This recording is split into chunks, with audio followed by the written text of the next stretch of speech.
Nous enchaînons donc sur les écrits de Cheikh Bamba. Après ce poème dédié à Abou Bakr, nous enchaînons sur le deuxième calife orthodoxe. Il s'agit de Omar. Sayyidina Omar, c'est le deuxième calife du bouddhisme, de l'islam, pardon. Et le cheikh fait un hommage à cet homme de Dieu, à ce compagnon loyal du vénéré prophète Mohammed, paix et salut sur lui. Et comme pour les autres poèmes, c'est un acrostiche, et acrostiche fait sur le nom de Omar. Omar, c'est un nom qui n'est pas très long, puisque c'est un nom qui comporte 3 lettres, hein, le Aïn, le Mim et le Ra. Et c'est pourquoi nous aurons droit à un tercé, un groupe de 3 vers, et 3 vers également dans la métrique radiase, et également un poème qui a une rime, n'est-ce pas, plate ou suivie selon le cas, et tous les vers riment par ar, donc par le son ar. Donc c'est dire que c'est un poème qui est très très court. Alors le premier vers dit Anhuwa an khalifatillahi Omar arda warli bihima tilka zumar. Accorde-lui ton agrément à Abou Bakr ainsi qu'au calife nommé Omar, qu'Allah neutralise ces soldats là qui sont ennemis. Donc c'est un C démonstratif mais pas un C possessif. Donc il part-il que ce sont ces soldats là auxquels je fais allusion. Donc c'est une précision qu'il faut faire. Donc le terme anhu, n'est-ce pas, hein, ce pronom personnel à lui donc, suggère une continuité. C'est une allusion au compagnon Abou Bakr pour dire qu'il avait parlé d'Abou Bakr, mais il revient toujours sur Abou Bakr. Donc cela veut dire que même dans l'écriture, dans la composition, ce sont 2 poèmes qui s'enchaînent. Et pour respecter évidemment la hiérarchie comme nous l'avions dit. Donc poème dédié à Abou Bakr. Ensuite, poème dédié à Omar et qui s'ouvre, n'est-ce pas, sur une prière destinée à Omar, mais également à Abou Bakr. Il dit, il dit, accorde-lui ton agrément, hein, à lui, Omar, à Abou Bakr, mais ensuite accorde-le à Omar qui fait l'objet de ce du présent poème. Et quand il parle également de soldats neutralisés, mais c'est une image qui cadre bien avec la personnalité et la trajectoire de Sayyidina Omar, qui a été un combattant, qui a été intransigeant dans le Muqaddamatul Amdah, les prémices des éloges. Au vers 21, le cheikh dit Mustafa grâce à lui, la religion de l'élu le plus pur Al-Mustafa s'est fortifiée. C'est dire donc qu'Omar, n'est-ce pas, a fait partie des campagnes légendaires de l'islam, mais a été déterminant sur l'issue de la bataille. Et c'est une image donc de soldats neutralisés qui s'emboîtent harmonieusement avec le tempérament et la trajectoire de Omar, nous venons de le dire.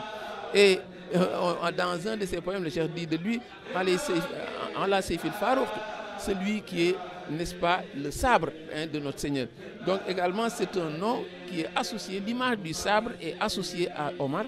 C'est pourquoi donc ces soldats neutralisés suggèrent, n'est-ce pas, ce tempérament du vénéré Omar qui est, soit dit en passant, le deuxième calife de l'islam. Le vers 2 dit, ô toi le maître des créatures, par la bénédiction de l'élu le plus pur Al-Mustafa, accorde-moi une longue vie empreinte d'agrément et de béatitude. Donc vous voyez la fonction première du poème, celle d'hommage, n'est-ce pas, qui commence par cet identifiant, hein, nous l'avons dit dans le premier vers, cet identifiant pour dire que ce poème, n'est-ce pas, s'adresse à Omar et pas à quelqu'un d'autre. Sollicitation d'Allah également par le truchement de celui qui fut un valeureux compagnon, n'est-ce pas, du prophète Mohammed. Donc c'est vrai que c'est l'hommage, mais c'est aussi le tawassul qui s'invite toujours, comme pour les autres poèmes, cette sollicitation des bienfaits du Seigneur par la bénédiction de ce preux de l'islam. Il y a aussi cette sollicitation alléchante, une vie empreinte de béatitude et d'agrément. Ça c'est le versant affable de notre Seigneur qui est capable de donner aux musulmans ce qui est le plus succulent.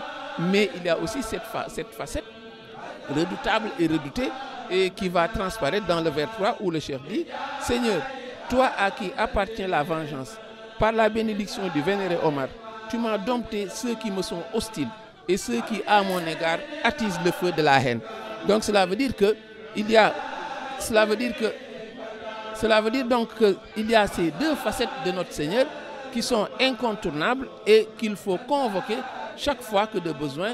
Donc il y a là cette tendance qui est toujours confirmée, qui s'est vue dans les poèmes antérieurs, mais qui se voit également dans ce poème-ci. Seigneur qui est affable, qui est capable de donner le meilleur, mais également qui est capable du pur pour, n'est-ce pas, faire blocage à ceux-là qui sont des extrémistes, qui sont contre, n'est-ce pas, ce message apporté par le vénéré prophète Mohammed, paix et salut sur lui. Donc, il y a que le poème également se ferme par l'évocation du nom de Seydina Omar. Et le nom de Seydina Omar est évoqué ici dans le dernier vers, c'est-à-dire que l'aspect d'hommage est très marqué dans ce poème. Et le traitement choisi par le cheikh est également remarquable. On a 3 vers et sur 3 vers, 2 fois le nom de Seydina Omar apparaît. Alors que dans Abou Bakr, dans le poème dédié à Abou Bakr, il y a 5 vers, mais une seule fois seulement le nom d'Abou Bakr est suggéré. Parce que le nom Abou Bakr lui-même n'apparaît pas. Il dit Siddiq et on sait que c'est Abou Bakr, mais le nom Abou Bakr. Donc ça veut dire que le cheikh, selon sa volonté, il peut faire le traitement qu'il veut. Nous enchaînons sur l'autre poème qui est dédié à Sidna Ousmane, le 3e calife du mouridisme. C'est un nom qui fait 5 lettres. On aura droit donc à un poème qui fait 5 vers, puisque c'est un acrostiche. Et c'est un quintile, un groupe de 5 vers.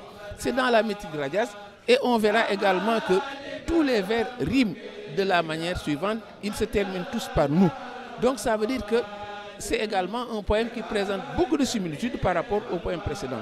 À l'endroit de Ousmane au vers 1, qu'est-ce qu'il dit?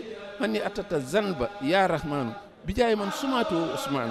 Ô toi le miséricordieux, par la bénédiction de celui qui est dénommé Ousmane, tu m'as effacé les péchés. Alors quand il parle de péché et se l'applique, il faut le comprendre de façon pas superficielle, pas littérale. Le cheikh est exonéré et exempt de péché. Mais c'est ce que l'on a l'habitude d'expliquer ici, c'est par humilité, c'est par contrition qu'il s'applique ces péchés-là. Mais en réalité, on sait qu'il est éloigné du péché. Lui qui avait dit,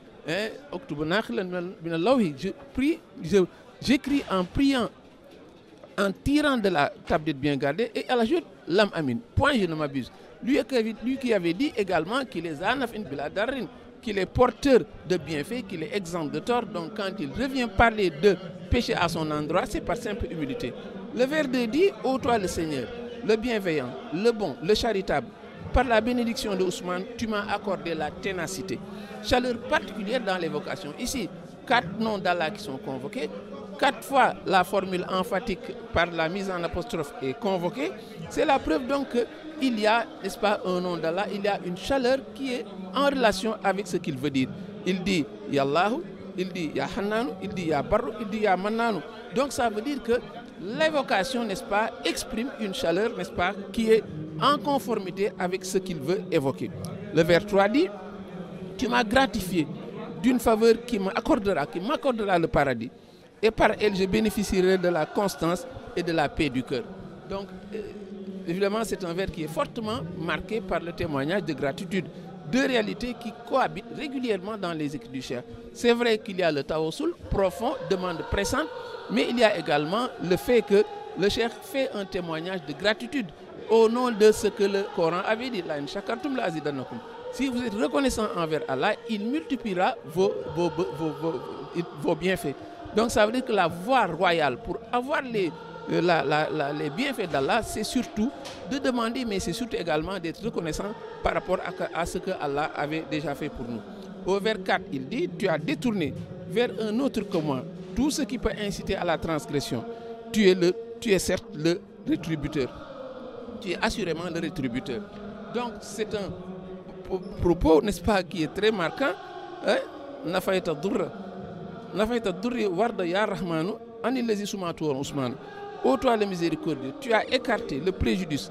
Accorde ton agrément à celui dont le nom est Ousmane.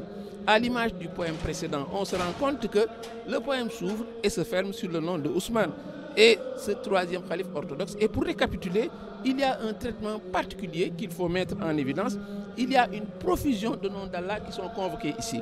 Il l'appelle Ya Rahman, il l'appelle Al-Hannan, il l'appelle Al-Mannan, il l'appelle Ya Barru 2 fois, il l'appelle Yallahu, il l'appelle Dayyanu. Donc c'est une prière très chaleureuse que le cheikh fait, à l'image de ce que le prophète avait fait.